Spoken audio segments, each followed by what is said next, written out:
Bonjour à toutes et à tous, on est ravis de vous retrouver. ProDurable, c'est toujours un moment qu'on adore chez Mieux parce que on sent qu'il y a une énergie, qu'il y a des gens convaincus, il y a de l'expertise. Donc non, on ne parlera pas de CSRD, mais on va essayer d'aborder un sujet qui nous intéresse particulièrement, qui est le sujet de l'innovation et des nouveaux récits, qui correspond au métier de l'agence, qui est de travailler de plus en plus sur l'accélération de la transition, comment les marques, les entreprises s'emparent de la RSE et comment elles se transforment petit à petit, comment elles réinventent leur modèle d'affaires, comment elles innovent, comment elles lancent des nouvelles offres. Voilà, on accompagne de plus en plus de clients sur ce design de nouvelles solutions. Et évidemment, il faut les raconter différemment. Pendant très longtemps, la communication, c'était de dire il faut consommer. Peut-être que c'est pas ça l'avenir. Peut-être que l'avenir, c'est de créer du lien. Et comme j'aime le dire quand je présente le nouveau logo de l'agence, c'est sortir d'une société de biens pour aller vers une société de liens. Ceux qui connaissaient notre logo, il y avait un point d'exclamation à la place du i qui révélait notre enthousiasme, et ça depuis 15 ans, puisque quand j'ai créé l'agence il y a 15 ans, il y avait déjà ce point d'exclamation. Voilà. Au bout de 15 ans, le point d'exclamation est parti pour présenter un cœur au-dessus du i, voilà, pour essayer de propager l'amour. Et on va parler de nouveaux récits, on va peut-être parler d'amour. Je m'appelle Thomas Parotti, je suis le fondateur de l'agence Mieux et j'ai la chance d'être accompagné par... Alors, j'étais pas prête. Amandine Godon, donc je suis directrice de clientèle à l'agence. Et moi, je m'appelle Elisa Pézeret et je suis conceptrice et rédactrice à l'agence depuis 3 mois maintenant. Bienvenue à moi.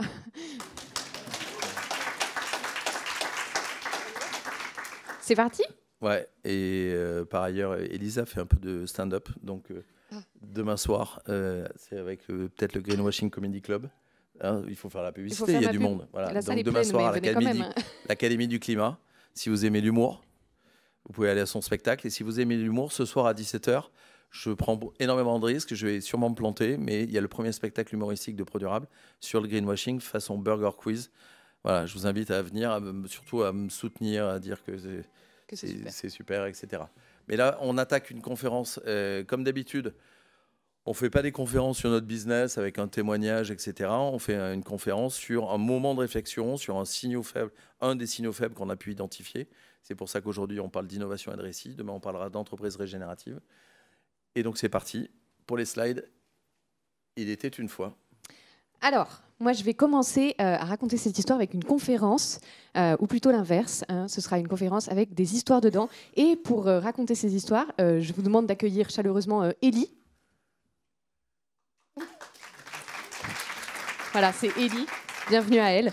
Donc, je vais vous raconter une vraie histoire. Je vous demande d'être très attentifs pendant 3 minutes, sinon vous n'allez rien comprendre à la suite. Voilà, c'est le récit d'un départ en voyage. Ellie prépare son voyage. Elle s'affaire entre la chambre et le dressing. Elle est surexcitée. Vite, vite, vite, il faut qu'elle finisse les valises ce soir, dernier carat. Elle a tellement hâte. Demain matin, départ au Club Med avec les enfants pour rejoindre sa tendre moitié en taux. Ellie regarde régulièrement sa liste pour être sûre de ne rien oublier. Comme à son habitude, elle l'a soigneusement rédigée au bic sur un post-it pour avoir le plaisir de surligner au stabilo chaque objet qu'elle ajoute à ses bagages. Polaroid, check.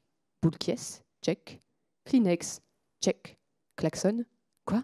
Klaxon ? Bon, ça doit encore être une blague du petit plaisantin qui lui sert d'enfant. Au fur et à mesure qu'elle surligne la liste, elle laisse ses pensées s'évader vers sa destination de vacances. Ah, qu'est-ce qu'ils seront bien tous ensemble dans le jacuzzi ? Et la chambre parentale, ah, la chambre. Elle pense aux photos du grand lit placé sous un Velux et qui laisse passer les premiers rayons du matin. Ça lui rappelle qu'elle n'a plus de crème solaire. Peut-être qu'elle doit faire quelques courses avant de partir, juste au cas où, pour être sûre que rien ne manque. Elle se voit déjà prendre son caddie et le remplir d'articles absurdes juste parce qu'elle est un peu stressée. Un kawaii en Italie, vraiment ? Ellie. On souffle, on respire et on repose le kawaii, d'accord ? Et pourquoi pas du scotch ? Non. Encore raté, Ellie. Ils ont du scotch en Italie, enfin. Garde ton argent pour les Ricard. C'est italien, le Ricard ? Pas sûr. Bon, chaque chose en son temps. Il faut d'abord qu'elle arrive à zipper la fermeture éclair de sa satanée valise. Zip ? Ça y est, les valises sont finies. Allez, plus qu'à faire les courses, à sortir les sandwichs du frigidaire, passer un dernier coup de Karcher sur la terrasse pour faire plaisir aux locataires, et c'est tout bon. Dans 2 heures, Ellie et les enfants sont prêts pour prendre le Uber, et demain, toute la petite famille sera réunie. Alors j'ai une question à 1000 points pour vous. À votre avis, quel est le nom de famille d'Élie et Anto? Si vous trouvez, vous remportez le poste d'Amandine. Voilà, vous pouvez prendre sa place chez Mieux. Vous avez 3 secondes pour répondre. Personne, c'est normal. Son nom de famille, c'est Nomase, antonomase. Vous ne savez pas ce que c'est une antonomase? Moi non plus, je ne savais pas ce que c'était jusqu'à quelques semaines. Voilà. Donc, pour vous dire, une antonomase, c'est une figure de style qui consiste à remplacer un nom commun par un nom propre ou inversement. Donc, par exemple, le bic, le stabilo, le frigidaire. Et maintenant, je vais vous demander de faire une tonne d'applaudissements. Vous avez été hyper concentré, vous avez entendu plein d'antonomases. Et donc, on va faire un test, c'est par applaudissement. Est-ce que pour certains, il y a 3 antonomases? Par applaudissement. Non. Alors, est-ce que par applaudissement, il y en a 12 dans cette histoire? Ou est-ce que dans cette histoire, il y a 19 antonomases par applaudissement? J'ai l'impression qu'il y a une majorité de 19. Et bravo, effectivement, 19 était la bonne réponse. Donc, vous connaissez ou pas, alors il y a certains qui sont évidents, hein, Kawe, Post-it, Jacuzzi, Kleenex, Ricard, tout ça, c'est des marques qu'on connaît bien, le Karcher, le fameux Karcher. Je vais déposer une proposition de loi pour arrêter de vendre des Karcher, parce qu'il y a des Karcher dans toutes les maisons, alors qu'en fait, tu n'utilises jamais, quoi. Donc on va arrêter. Éclair, hein, la fermeture Éclair, est-ce que tout le monde savait que c'était une marque au début? Le scotch, les stabilos, etc., tout ça, vous le saviez. Il y a aussi... Donc en anglais aussi, hein, Hoover, ça veut dire passer l'aspirateur, c'est au départ une marque. Et ce que certains ne savaient peut-être pas, c'est qu'il y a le compte de sandwich qui, à un moment, un peu à la bourre, a mis une tranche de jambon entre 2 tranches de pain et il est parti comme ça et le nom est resté. Et donc, pour éviter d'arrêter sa partie d'échec. Voilà. Donc dans cette histoire, il y avait 19 antonomases. Bravo à ceux qui avaient la bonne réponse. Et alors, a priori, on vous a parlé là, vous êtes venus parce qu'on va vous parler d'innovation. Et quand on vous dit innovation, vous imaginez peut-être plutôt les voitures volantes du 5e élément que des post-it. Sauf qu'en fait, des post-it, vous en utilisez tous les jours, comme les 18 autres qu'on a pu vous présenter. Il faut que je gère le micro et la télécommande en même temps. Donc, la question qu'on avait envie de se poser avec vous, c'est est-ce que l'inno doit être porté par un récit ou bien est-ce que ce sont les récits qui font l'innovation? Bref, qui de l'œuf ou de la poule était là le premier? Alors, tout d'abord, qu'est-ce qu'une innovation? C'est l'émergence d'un usage. C'est un objet nouveau qui ne manquait pas jusqu'alors et qui, une fois qu'il est là, apparaît comme une évidence. Ce qui est intéressant avec l'innovation, c'est qu'en fait, elle crée son propre momentum. C'est le moment de rupture de l'équilibre de la balance qui crée une bascule. Et quand on parle d'innovation, donc traditionnellement, on pense à une opposition entre un imaginaire futuriste qui serait rendu désirable par les récits culturels, alors culturels au sens large, hein, que ce soit le cinéma, les livres, les publicités, évidemment, par rapport à l'histoire d'Élie, qui là est une histoire d'innovation qu'en fait on connaît tous. Du coup, dans cette histoire du quotidien, on a eu envie de tester avec vous les images que ça a suscité chez vous quand on vous a raconté ça. Qu'est-ce que ça représente pour vous et qui est Élie? Comment est notre héroïne? Première question, tu vas très très vite. Première question, est-ce que, pareil, à l'applaudissement, est-ce qu'elle est blanche? Ou bien est-ce que vous l'avez imaginée comme métisse? Ah ben voilà, heureusement. Est-ce qu'elle est brune? Alors, on va pas faire des applaudissements à chaque fois. Ou est-ce qu'elle est blonde? Ouais. Est-ce qu'elle est en couple hétérosexuel ou homosexuel? A priori homosexuel, pas grand monde. En appartement ou dans une maison? Et si c'est dans une maison, est-ce que vous l'avez plutôt imaginé en maison de ville ou en maison de banlieue? Est-ce qu'elle conduit plutôt une voiture familiale ou bien un coupé sport? Et on vous a dit qu'elle avait 2 enfants. Alors, est-ce que c'est un garçon et une fille ou bien est-ce que c'est 2 enfants du même sexe? A priori, si vous vous re-questionnez sur la manière dont vous avez projeté cette image, il est probable que vous ayez le même schéma mental que nous, à savoir une famille hétérosexuelle, blanche, avec 2 jeunes enfants, à peu près de 10 ans, c'est bien, vers 10 ans, et qui roule avec une voiture familiale, peut-être même qu'elle a un labrador. Pourquoi c'est intéressant? Parce qu'en fait, si vous avez projeté cet imaginaire, c'est qu'il est nourri par les mêmes récits que ceux qu'on connaît depuis des années qui finalement évoluent assez peu. Alors, la famille que vous avez imaginée, c'est peut-être celle-ci.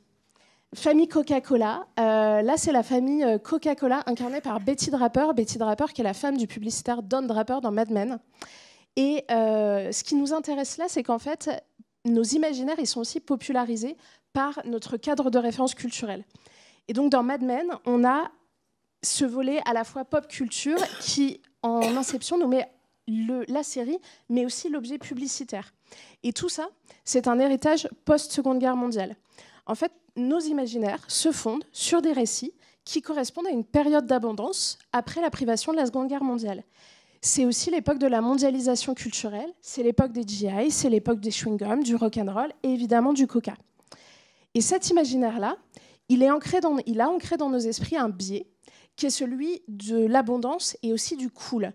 On est ce qu'on possède, et pour reprendre cette citation humoristique que vous connaissez sans doute, je dépense donc je suis. Écrite par Descartes, évidemment, que vous connaissez. De crédit. Descartes de crédit. Et ça fonde en nous, c'est la quintessence en fait de l'American Way of Life qu'on connaît tous de nom. Pourquoi cette prédominance de l'American Way of Life ? On va vous citer un écrit de Jean Baudrillard de 1986. Jean Baudrillard, en fait, analysait déjà le fait que l'Amérique n'est ni un rêve ni une réalité, c'est une hyper-réalité. Pourquoi ? Parce c'est une utopie qui, dès le début, s'est vécue comme réalisée. Et en fait, l'Amérique, c'est la version originale de la modernité dont nous sommes, la version doublée ou sous-titrée. Ce que nous raconte Baudrillard, en fait, c'est que cette American Way of Life, pourquoi il marche, pourquoi ça prend aussi dans nos esprits, c'est parce que ça dévoile les clés de la mondialisation du récit. Les États-Unis n'ont pas seulement imaginé leur récit, ils l'ont d'emblée vécu. Et en le vivant, c'est ça qui a fondé cette American Way of Life, la précédente. Donc, si nos récits racontent ça, et si on vous a présenté Mad Men, en fait, ce n'est pas un hasard, c'est parce qu'on est vraiment dans ce que je vous disais, une inception de récit culturel. On a un objet de récit qui est la série et qui est l'écho d'autres récits, à savoir la publicité. Et ça, si on creuse encore davantage, la publicité, on va un peu la décortiquer. Et donc, qu'est-ce que c'est qu'une publicité finalement ? C'est une histoire d'images et de mots et une histoire d'imaginaire et de récits. Et on a eu envie de faire l'exercice de trouver des publicités à mettre en regard de Mad Men. Pour le coup, voilà. À gauche, vous avez un extrait de Mad Men. Et à droite, vous avez une publicité de 2024 donc pour un constructeur automobile. Donc les enfants sont un peu plus âgés. Mais vous verrez en la déroulant, et sans remettre à aucun moment en cause la qualité de cette publicité, que par ailleurs, moi, j'aime beaucoup, vous verrez qu'on est dans une reproduction de schéma, et la publicité même tire profit de cette reconstruction de schéma, puisqu'on suit l'histoire de cette femme qui passe le permis, qui vit sa vie ensuite, puis qui reproduit ce schéma avec son mari et leurs 2 enfants, qui ont une maison, un pavillon de banlieue avec un petit jardin. Et donc, ce qu'on constate, en fait, c'est que notre cadre de référence, nos images mentales, ils évoluent peu. Même si nous, publicitaires, on s'attache à déconstruire ceci, mais finalement, c'est encore là, c'est encore présent. Et en 2024, on présente encore ces schémas-là aussi parce qu'ils font sens. Et de fait, si on s'attarde un peu sur une citation un peu longue, mais très éclairante de Roland Barthes, sémiologue très connu, Barthes dit « Innombrables sont les récits du monde. Le récit peut être supporté par le langage articulé, oral ou écrit, par l'image fixe ou mobile, par le geste et par le mélange ordonné de toutes ces substances. Il est présent dans le mythe, la légende, la fable, le conte, la nouvelle, l'épopée, l'histoire, la tragédie, le drame, la comédie, le pantomime, le tableau peint, le vitrail, le cinéma, les comics, le fait divers et la conversation. Sous toutes ces formes presque infinies, le récit est présent dans tous les temps, dans tous les lieux, dans toutes les sociétés. Le récit commence avec l'histoire même de l'humanité. Il n'y a jamais eu nulle part aucun peuple sans récit. Le récit est là, comme la vie. » En fait, il existe des dizaines de récits. Il en énumère un certain nombre, il en existe plus encore. Et ces récits, ils nous abreuvent au quotidien. C'est ce qui fonde notre socle culturel. C'est nos religions, nos mythes, nos livres, nos œuvres d'art. C'est ce qu'on lit, c'est ce qu'on entend, c'est ce qu'on voit. Et ces récits, c'est notre humanité. C'est notre singularité, en fait, en tant qu'Homo sapiens. On peut se nourrir des récits d'autrui, On peut inventer les siens propres, on le fait évidemment énormément quand on est enfant. Le fait est qu'on s'appuie toujours sur des récits antérieurs. C'est ça notre cadre de référence, c'est ces récits préexistants qui nous fondent. Et alors s'il y a un genre où l'imagination est reine, c'est vraiment la science-fiction. Et la science-fiction, on a eu envie de vous en parler parce qu'évidemment, comme tout communicant qui essaye de faire changer ça, on s'en imprègne aussi beaucoup. Avec plusieurs exemples, notamment en science-fiction. Le premier, peut-être le plus évident, qui est Jules Verne. Jules Verne, qui donc a écrit des romans que vous connaissez tous, ultra documentés. À l'époque, on ne parlait pas encore de science-fiction. Pourtant, c'est véritablement ce qu'il a fait. Il a allié la science et la fiction. Et en fait, avec ses voyages extraordinaires, ces si bien nommés voyages extraordinaires, il a ouvert le champ des possibles, justement, à notre imagination. Et puis, plus récemment, 2 autres œuvres emblématiques de science-fiction. On peut citer Le Seigneur des Anneaux. Le Seigneur des Anneaux, qui est l'œuvre d'un philologue. Et donc, pourquoi ça nous intéresse aussi? Parce qu'en fait, il a fondé le mythe, l'univers, qui lui a permis d'encapsuler les mots dont il avait besoin et son propre récit. Il s'est affranchi du réel pour créer un nouveau monde et un nouveau vocabulaire, tout comme Harry Potter, pour citer 2 emblèmes de science-fiction. Harry Potter, qui est le 3e roman le plus vendu au monde, 3e livre le plus vendu au monde, et qui a inventé ses propres néologismes, qu'on connaît sans doute tous, les portes au loin, Horcrux, Moldu et autres animagus. Donc, 3e le plus vendu, le premier, c'est la Bible. Mais, t'as tout spoilé. Il faut savoir que le 2e livre le plus, pas vendu, mais c'est le catalogue Ikea. Le plus vendu, c'est les citations de Mao Tse-tung. Voilà.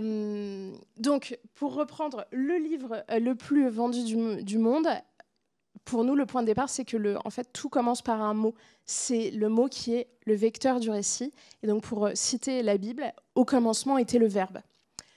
Si on va un peu plus loin et qu'on décortique ça, cette citation bien connue de Shakespeare, qu'y a-t-il dans un nom? La fleur que nous nommons la rose sentirait tout aussi bon sous un autre nom. En fait, ce qu'on voit d'emblée, c'est que la rose, elle aussi, encapsule en tant que signifiant tout le concept de la fleur. Quand on dit rose, dans votre imagination, vous voyez la fleur, vous l'imaginez, potentiellement, vous sentez son odeur.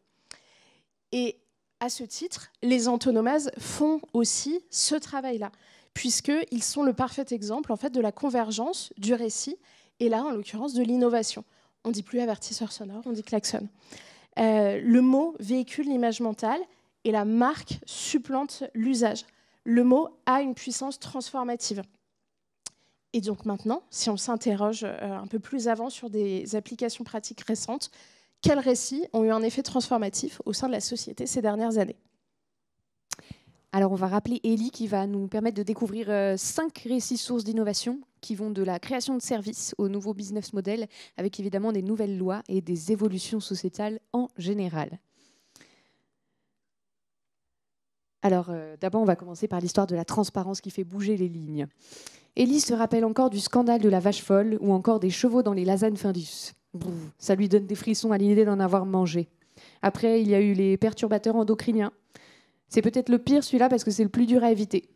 Maintenant, Élie ne laisse plus rien au hasard. Ce qu'elle attend d'une marque, c'est avant tout la transparence. Que ce soit pour choisir ses steaks végés ou les couches du petit dernier, même pour son maquillage. Et donc, du coup, on a vu apparaître... Ça marche ou pas? Non, mais sinon, je continue. Du coup, on a vu apparaître un certain nombre d'applis. Il faut savoir que 76% des consommateurs considèrent qu'ils n'ont pas assez d'informations sur les produits qu'ils veulent acheter. Et donc, il y a un certain nombre d'applis qui ont pu apparaître. Il y a de la data qui a été mise à disposition. Et donc, il y a des applis comme Yuka, Clear Fashion, Clean Beauty qui sont développées et qui ont un véritable impact. Ce n'est pas juste le fait que ce soit transgénérationnel, qu'en France, il y a à peu près 20 millions d'utilisateurs d'Yuka et qu'en fait, vous pouvez voir des gens de 15 ans comme des gens de 70 ans en train de scanner des produits. C'est que ça a transformé l'industrie et qu'aujourd'hui, tout le monde veut avoir un Yuka-friendly product. C'est-à-dire qu'il y a une Yuka-friendly stratégie. Et je sais que dans la salle, il y a des gens qui travaillent dans l'agroalimentaire, dans les équipes marketing. Et ils font très attention à ce que le résultat soit le plus optimisé. Et c'est la seule fois où je parlerai de CSRD 2 secondes. Moi, je pense que la CSRD va provoquer la même chose. C'est-à-dire que demain, on aura des CSRD-friendly stratégies. Et c'est la bonne nouvelle. Il faut bien que ça serve à quelque chose. Ce n'est pas juste du réglementaire et un truc qui te met la pression. C'est comment je fais pour avoir la meilleure note de la classe. Donc voilà, je referme la... mais bon, on aura dit CSRD, on aura dit Barthes et Baudrillard et Shakespeare, donc je pense que vous pourrez dire ce soir que vous avez fait la meilleure conf de la journée. Donc ça génère des nouvelles recettes. On sait que Intermarché a modifié 850 recettes de ces produits agroalimentaires pour être mieux notés. On sait que certains l'ont fait et font très attention, et quand vous scannez par exemple le surimi de la marque pas très belle là. Alors, il y a une marque Fleury Michon qui a 27 sur 100 et le concurrent a 80 sur 100, et à chaque fois ça vous renvoie sur Fleury Michon. Donc on voit bien que ça a un impact sur les achats, et que même l'appli qui est neutre suggère des nouvelles solutions.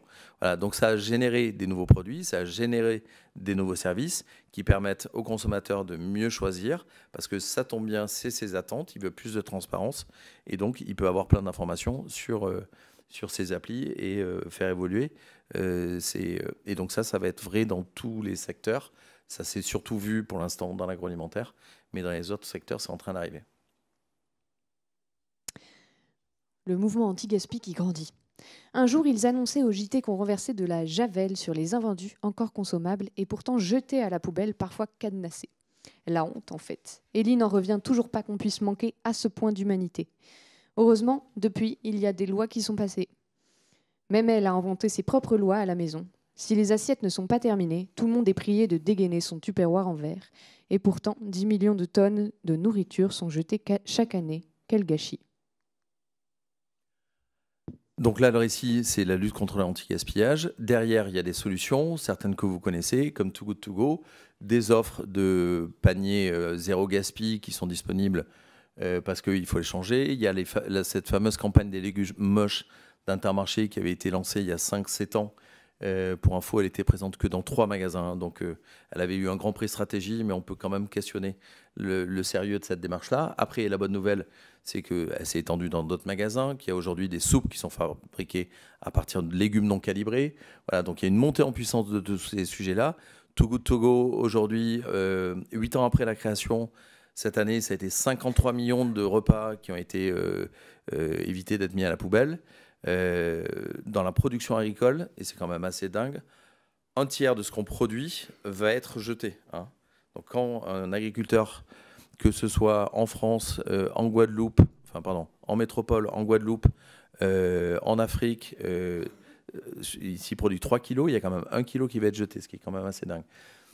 Ce qui est intéressant, c'est que cette initiative elle s'est massifiée, que le zéro gaspille, c'est une bagarre un peu partout, qu'il y a une vraie prise de conscience, qu'il y a des nouveaux services. Typiquement, nous, on a créé un service pour une enseigne qui s'appelle, enfin, c'est pas une enseigne, c'est une entreprise, une filiale de Lagardère, qui s'appelle Lagardère Travel Retail. C'est 4800 boutiques présentes dans le monde entier, essentiellement dans les gares, vous connaissez Enseigne Relais, dans les aéroports. Et donc, ils sont dans un aéroport, donc ils doivent être hyper vigilants sur les sujets de com pour éviter le greenwashing, parce que sinon, là, ils se font attaquer super rapidement. Mais donc, on a mis en place un programme qui s'appelle FLOW, qui est Fight to Limit Our Waste, F-L-O-W. Et ce programme, c'est un peu façon Too Good To Go, c'est comment on fait pour réduire le gaspillage alimentaire. C'est-à-dire qu'ils vendent des produits bruts, il y a des restos, donc ils font des échanges, mais aussi d'autres produits, cosmétiques, des changements de packaging, des trucs comme ça. Donc on a développé ça. On voit bien que cette lutte contre le gaspillage, elle se développe dans tous les segments, dans tous les marchés, évidemment dans l'alimentaire, mais aussi de plus en plus dans d'autres secteurs. Et ça a donné la création de lois. Donc on parlait des récits au départ, hein, je vous rappelle. C'est parce qu'il y a des scandales qui sont sortis, qu'il y a des offres qui ont été lancées, et ces offres, comme d'habitude, les parlementaires sont un peu à la bourre sur les entreprises, ont donné des lois derrière, comme la loi Garot, qui est une des lois les plus importantes sur la lutte contre le gaspillage alimentaire, mais aussi vêtements, sur tous ces sujets-là. Parce que maintenant, on n'a pas le droit de jeter des vêtements, même après les soldes. Ensuite, on a l'histoire des marques qui poussent à moins consommer. Depuis qu'Élie a vu la campagne Don't Buy This Jacket, elle se pose toujours la question de si elle a vraiment besoin d'acheter un produit. Elle ne cède plus aux caprices de ses enfants qui veulent changer de sac et de téléphone chaque année. Maintenant, on réduit, on recycle, on réutilise et on répare. Il n'y a pas que pour la nourriture qu'il faut faire attention. Il faut aussi prendre garde à la manière dont on consomme en général. Donc là, l'enjeu, c'est la surconsommation, qui est un récit qu'on voit dans une étude Greenflex qui a peut-être 2-3 ans. Il y avait 13%, alors 24% des Français disaient qu'ils voulaient consommer moins et 13% étaient fiers de moins consommer. Donc ça, c'est un nouveau truc qui est en train d'émerger. Dans les signaux faibles, je vous demande de bien être vigilant sur ces trucs-là. On voit bien qu'il y a aujourd'hui une sorte de résistance à la surconsommation. Donc évidemment, l'exemple de Pata, vous la connaissez par cœur. Mars 2011, c'est le Black Friday. Pata décide dans le New York Times de faire cette publicité Don't Buy the Jacket et surtout d'avoir une sorte de manifesto derrière en disant globalement des grands principes d'économie circulaire où on va réduire, réparer, réutiliser, recycler et réimaginer. Ils commencent à bosser sur les sujets des imaginaires et ils le font encore aujourd'hui. Donc ça, globalement, vous le savez. Ce que vous ne savez peut-être pas, c'est que quand on regarde le chiffre d'affaires de Patagonia 10 ans après, il a été multiplié par 5. Donc globalement, on me dit de ne pas acheter ces vêtements. Et évidemment, je suis un consommateur avec tous ces paradoxes et je vais acheter de plus en plus de Patagonia, hein, qui n'a pas un truc Patagonia et qui vient Pro-Durable. Par applaudissement, qui n'a pas de truc Patagonia? Ok, d'accord. C'est peut-être parce que vous venez pour la première fois sur Pro-Durable. Voilà. Donc ça, tout le monde le sait, multiplié par 5.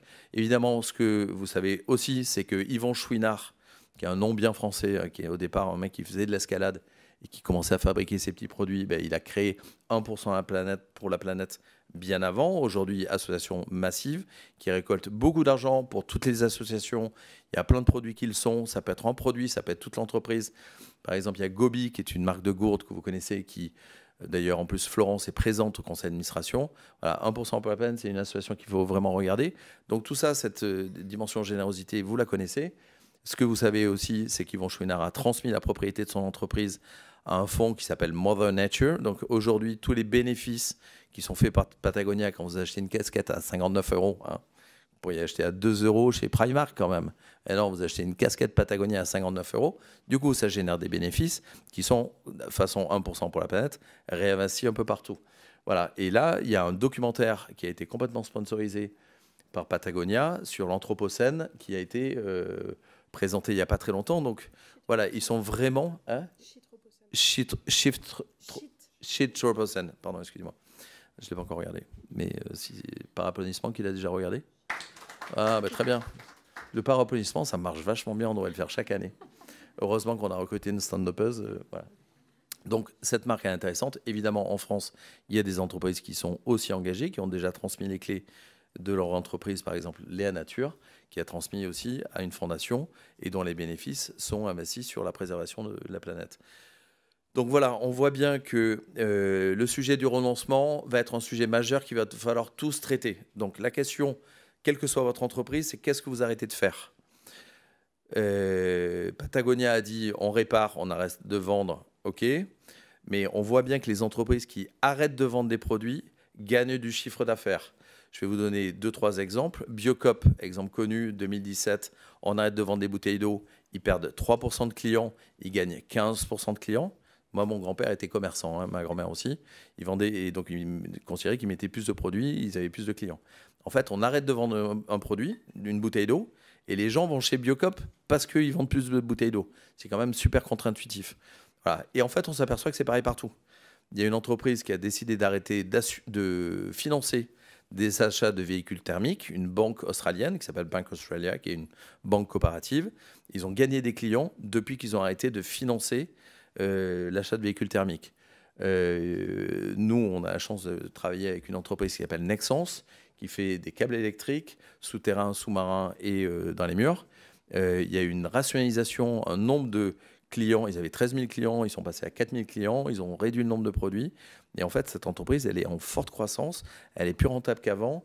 Ce que fait Christopher Guérin est juste un truc assez dingue. Voilà, dans les boîtes un peu cool qu'il faut regarder, évidemment, il faut regarder Mustela et je vais vous en parler, mais il faut aussi regarder Nexans, une boîte super B2B. Dans le B2B et dans le BTP en particulier, il y a vraiment des entreprises qui font des choses très très bien. Donc le renoncement, c'est une preuve d'engagement, c'est la preuve ultime, c'est-à-dire j'arrête de vendre un produit. Moi, je rêve que toutes les entreprises analysent leur chiffre d'affaires en disant quelle est où sont les 10%, où est le 5% de chiffre d'affaires qui fait 25% de mes GES. Je suis sûr que dans toutes les entreprises, alors peut-être pas dans les entreprises de services, mais que dans beaucoup d'entreprises, notamment industrielles, il y a 5% du chiffre d'affaires qui fait 20% du GES. Pourquoi on continue ça? Voilà, donc tout le monde annonce ça. Et le New Patagonia, c'est évidemment Mustela qui dit on arrête les lingettes en 2027. Et donc là, tout le monde dit c'est extraordinaire, Mustela, fabuleux, tout le monde applaudit. Stratégie de com assez discrète en fait, puisque ça a été annoncé sur plusieurs interviews télé assez simples, avec un chiffre, attention, qui est Mustela hyper clair là-dessus, où en fait c'est 22% du chiffre d'affaires de la marque Mustela en France, c'est plutôt 4% du chiffre d'affaires du groupe Expansience dans le monde. Hein. Donc on tire une balle dans le pied, mais en fait la balle elle est moins dangereuse. Voilà. Mais après, un vrai travail de 1, ils ont eu le courage de le faire contrairement à leurs concurrents, ils créent de la préférence de marque. Et cet après-midi à 17h, je fais un truc et il y aura Mustela, la directrice marketing global. On lui posera peut-être la question de savoir si la marque a progressé en chiffre d'affaires, sur plein d'items et tout. Voilà. Donc le renoncement, c'est important. Et donc tout le monde, évidemment, connaît cette méthodo bisou. Hein, ok, par applaudissement, qui connaît la méthode bisou? Ok, donc certains ne la connaissent pas. C'est une méthode d'achat que je vous conseille d'utiliser, qui est très simple. Il y a certaines personnes qui se disent, si j'en ai encore envie dans 48 heures, ben je reviendrai l'acheter. Sinon, il y a la méthode bisou. Donc B, est-ce que j'en ai vraiment besoin? Est-ce que ce besoin est immédiat? Est-ce que j'ai pas quelque chose de semblable? Hein, est-ce que je veux un blouson de ski, mais est-ce que j'ai pas un blouson de ville qui pourrait faire blouson de ski? Je prends un exemple un peu bizarre quand même, quand on parle de... C'est parce que j'ai passé la soirée hier soir avec une femme qui bosse sur les... extraordinaire, qui bosse sur la résilience dans les montagnes et les stations de ski. Origine, quelle origine a ce produit? Est-ce que c'est du made in China, Ouïghour?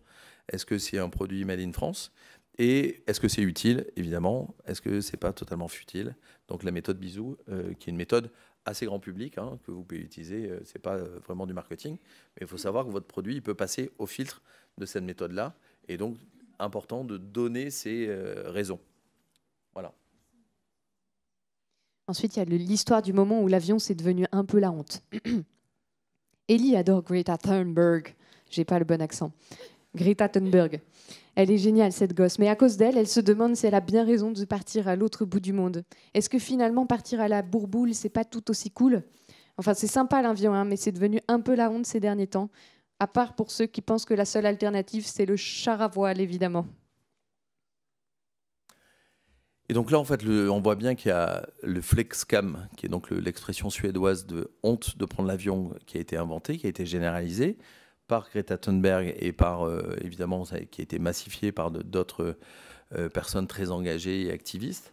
Donc le tourisme, en fait, il y a une remise en question. On sait malheureusement globalement que le tourisme aérien se développe, continue de se développer. Dès que le Covid a été terminé, on est retourné dans les avions, etc.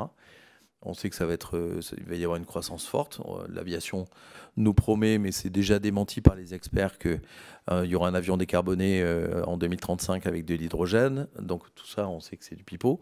Ce qu'on voit apparaître, c'est quand même d'autres coups de pression. Donc il y a, en plus du Flexcam, il y a l'avion de Bernard, que vous connaissez peut-être, qui analyse les vols de Bernard Arnault, mais aussi de son confrère François Pinault, de Pouyanné, etc.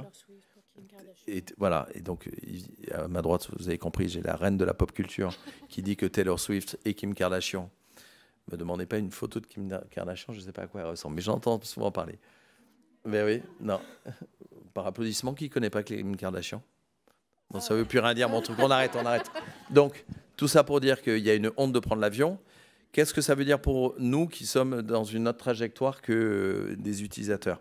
Ça veut dire qu'il y a des nouvelles façons de voyager qui sont en train d'émerger. On voit qu'il y a une tendance au slow travel qui se développe. Il y a de plus en plus de gens qui acceptent de prendre l'avion pour aller voir les aurores boréales. Hein, c'est dans le Hurail et il y a Bon Pote aussi, je crois. Enfin, il y a plusieurs personnes qui sont allées voir les aurores boréales et enfin qui ont expliqué qu'en fait, c'était extraordinaire de passer 3-4 jours dans un train et de revenir en 3-4 jours, juste au lieu de prendre l'avion trop rapidement et Donc le slow travel se développe. Il y a le tourisme à vélo qui s'est fortement développé l'été dernier, plus 40%. De plus en plus de gens partent en vacances en vélo, partent à vélo, laissent la voiture pendant les 15 jours. On sait que les vacances, c'est toujours un moment de nouveaux usages, de remise en question. Voilà, quand on part en vacances, on se dit, si je pars en Inde, typiquement, le végétarisme va être un peu obligatoire. Alors, ça, en Inde, en vélo, ça, c'est pas possible. Hein, voilà. Mais donc, globalement, on voit bien qu'il y a une tendance comme ça. Et après, évidemment, par opposition, il y a des gens comme Wizz Air qui, vous avez découvert ça certainement, c'est donc en Bulgarie, je crois, ou en Hongrie, où en fait, pour 599 € par semestre, vous pouvez prendre l'avion autant de fois que vous voulez. Donc, évidemment, gros buzz négatif, mais sauf que tout le monde en a parlé, et je pense que ça a intéressé beaucoup de monde. Donc aujourd'hui, ce récit du voyage, il est à réinventer. Il y a des groupes comme Pierre et Vacances Center Park qui parlent beaucoup de tourisme de proximité. Moi, j'ai le sentiment que c'est en train de bouger, qu'on est en train de s'apercevoir qu'en fait, typiquement pour nous, Français, la France est un très beau pays, qu'on a envie de faire un tourisme pas très loin, au Pays Basque, en Alsace, en Bretagne et dans le Périgord. Voilà. Et enfin, l'histoire du combat contre les violences faites aux femmes. Harvey Weinstein, le premier nom d'une longue série d'hommes agissant en toute impunité depuis des années. Quand Ellie a vu, elle a immédiatement pensé à sa fille. Est-ce qu'elle a envie que sa fille grandisse dans ce monde? Non. Alors elle a sorti une banderole et elle est partie rejoindre dans la rue les autres. Dessus, elle a écrit #nous toutes. Et alors là, ce qu'on constate, c'est que ce momentum de 2017 avec Harvey Weinstein, ça a permis de libérer la parole. En fait, Harvey Weinstein est devenu l'emblème des violences sexistes et sexuelles. Mais ce que ça a engendré aussi, c'est qu'en fait, finalement, c'était l'arbre qui cachait la forêt. Ça a créé une libération de la parole telle que ça a mis en lumière le fait que c'est un problème systémique qui ne touche pas seulement les sphères du cinéma, mais toutes les sphères, privées comme professionnelles. Et c'est surtout le premier grand récit féminin international qui permet de dénoncer la culture patriarcale et qui transcende toutes les sphères. Ce que ça nous amène ensuite, c'est plusieurs choses. Déjà aux États-Unis, la loi du Speak Out Act qui permet de limiter l'application des accords de confidentialité, donc justement pour libérer la parole des victimes. Et en France, on voit que l'histoire est encore à écrire, mais néanmoins, on voit aussi que beaucoup de choses bougent. Très récemment, on peut citer évidemment beaucoup d'éléments. Déjà, on peut citer tous les Balance ton port, qui était la version française de MeToo, qui après a fait des émules, que ce soit les Balance ton agency, qu'on connaît sans doute tous, Balance ta start-up, mais aussi Balance ton bar, pour adresser aussi d'autres sphères. La honte change aussi de camp. Et on voit que c'est vraiment un temps long, puisque c'est des récits qui prennent le temps aussi pour que justement la parole se libère. On pense à Judith Godrèche qui a révélé l'année dernière qu'elle avait été abusée par Benoît Jacot il y a 40 ans. Et on espère que ça aurait des incidences aussi législatives, puisque avant la dissolution de l'Assemblée nationale, elle faisait aussi partie de groupes de travail sur le sujet.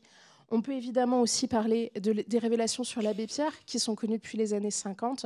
C'est pareil, on est 70 ans, 80 ans plus tard, et c'est aujourd'hui que les victimes commencent à parler et qu'on commence à se rendre compte de l'ampleur du problème. Et puis bien sûr, le procès Mazan. Le procès Mazan, ça a souvent été aussi présenté dans les médias avec un parallèle entre Gisèle Pelicot et Gisèle Halimi. Gisèle Halimi avait permis que la définition du viol soit inscrite dans la loi. On espère, on imagine que la définition du consentement et surtout du fait de sa reconnaissance en tant que telle puisse l'être aussi. Donc, ce qu'on constate, c'est déjà, évidemment, cette liste n'est pas exhaustive, mais en plus, ça révèle une innovation un peu différente de ce qu'on a pu vous présenter par ailleurs, puisqu'on est sur une innovation organisationnelle, sociétale, et ça bouleverse en fait la conscience sociale. Et à ce titre-là, pour nous, c'est une innovation, puisque en plus, a fortiori, ça permettra, comme ce qu'on vous a présenté auparavant, de faire émerger des nouveaux droits et des nouvelles lois. Pour conclure, on le voit, l'innovation est récit et le récit est innovation. Les innovations créent leur propre momentum. C'est ce qu'on vous a présenté là avec la participation de Ellie qui vous racontait ça avec un point de vue subjectif. Les innovations créent leur propre momentum, ce point de bascule donc, qui fonde un nouveau modèle qui rend l'ancien obsolète. Ça peut s'appuyer sur différentes choses, sur des nouveaux usages, on l'a vu, l'anti-gaspi, le slow travel, le fait de rendre l'avion obsolète. Ça peut s'appuyer sur des néologismes, les antonomastes qu'on vous a présentés, le klaxon, le post-it, etc. Et ça peut aussi s'appuyer sur des mots récits, comme MeToo, qui donc vont encapsuler toute une histoire. MeToo, c'était un hashtag, maintenant c'est une histoire à part entière. Donc l'innovation et récit sociétal, deux choses. Déjà, ça nous apprend que n'importe qui peut s'en emparer, que c'est la société qui a beaucoup fait bouger les lignes et qu'après d'autres se sont emparés de ça.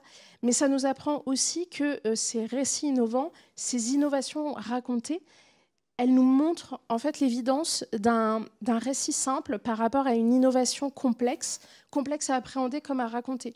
Une innovation, c'est pas forcément la conquête de Mars et les voitures volantes, ça peut être une note adhésive. C'est aussi, et ça c'est important aussi par rapport aux nouveaux récits, aux imaginaires, un retour au bon sens, un retour à des réflexes ancestraux, à des histoires immémoriales qu'on connaît tous, qu'on a tous en nous, et donc un retour à ce qui est déjà là, en germe, et qu'il suffit peut-être d'aller chercher et d'utiliser à bon escient.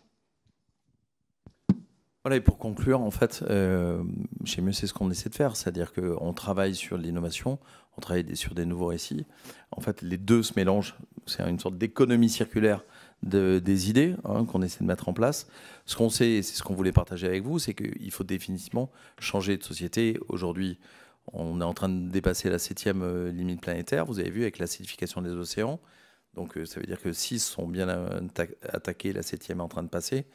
Globalement, pour réinventer la société, pour réinventer, quand je dis la société, c'est le fait d'être ensemble, de faire société, voilà. On a vu des choses extraordinaires cet été avec les Jeux Olympiques, où on s'est un peu tous dit, tiens, en fait, on est tous différents et on est tous potes. Et en fait, on avait oublié ce qui s'était passé en juin. Donc moi, j'espère qu'on va prolonger ça, essayer de réinventer la société et de se dire qu'en fait, c'est pas forcément de l'innovation futuriste, comme le disait Amandine, qu'il faut casser les modèles. Et donc, ça veut dire qu'il faut, pour changer les produits, il faut changer les récits. Et pour changer les récits, il faut changer les produits. Voilà. Merci beaucoup de votre attention. Et si vous avez des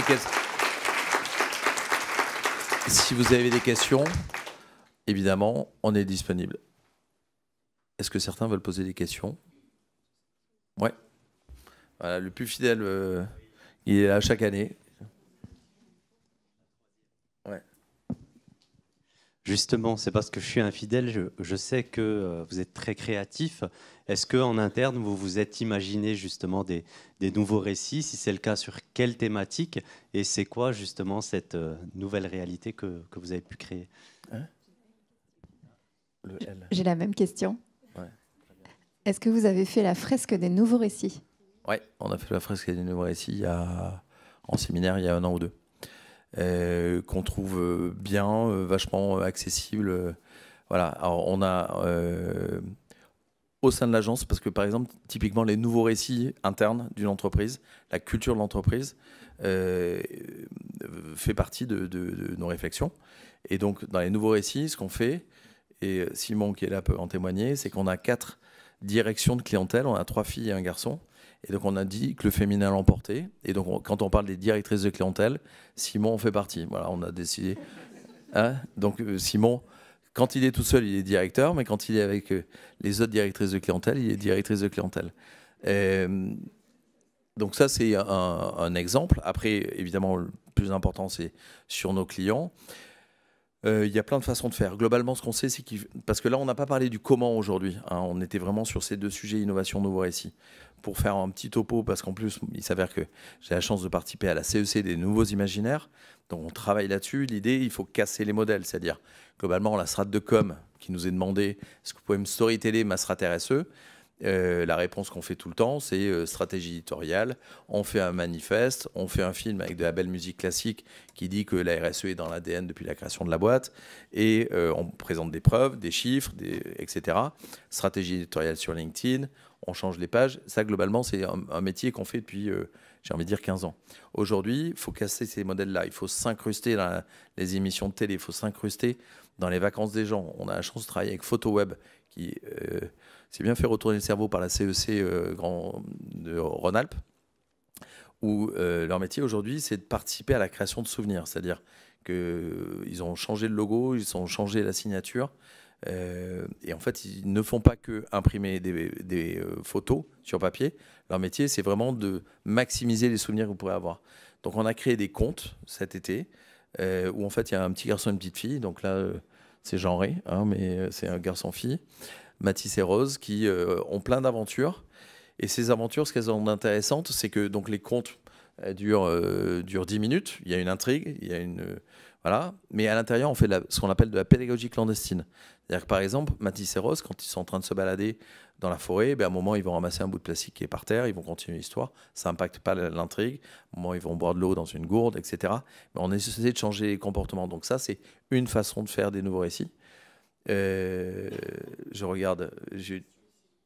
Oui, okay. Bonjour. Alors, je suis arrivée pas au tout début, donc je suis désolée si... ça y est, je suis repérée. Si vous en avez parlé, mais là, en suivant votre présentation, j'ai l'impression qu'il y a une dimension, en fait... vous vous saisissez d'une tendance, d'une opportunité, effectivement d'un récit qui émerge.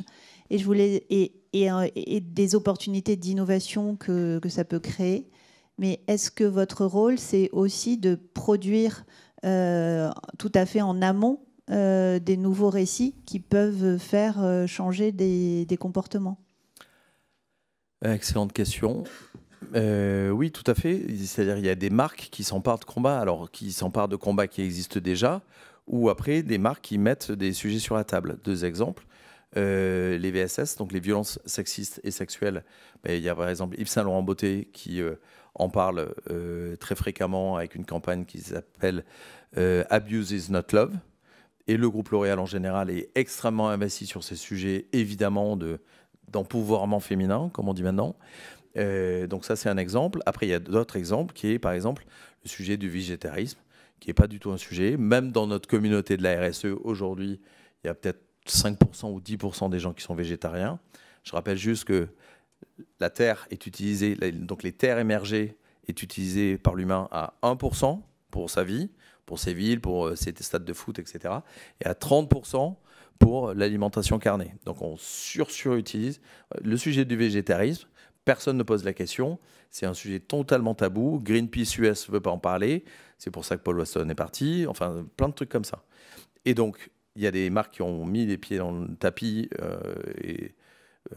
pour parler de ce sujet-là. C'est notamment l'association et la coopération, la coopétition, comme on dit parfois, des marques de produits de steaks végétaux, de merguez végétales, etc., où ils ont abordé le sujet du végétarisme en disant donc, la vie, Haro, Apivore et une 4e qui ont dit en fait, il faut qu'on parle de l'alimentation carnée en France. Et donc là, c'est en fait des marques qui travaillent sur un nouveau récit et qui veulent impacter et qui veulent aborder ce sujet de société. Et je suis sûr qu'il y en a plein d'autres. Il y a plein de marques qui sont là pour se battre pour une cause profonde. Voilà, un peu comme on a parlé de Patagonia.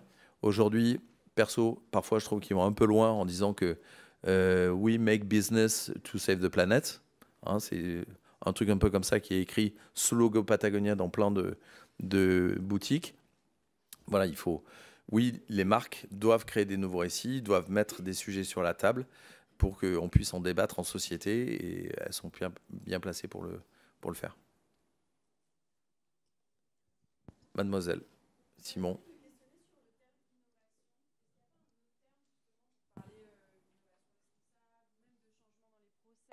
Parce que finalement, chaque fois moi que je parle d'innovation, on renvoie à la technologie. Ouais. Et, en fait, l'imaginaire ne sont pas bons. Est-ce qu'on peut donner un synonyme? Est-ce que vous en avez? Est-ce que vous avez réfléchi à ça?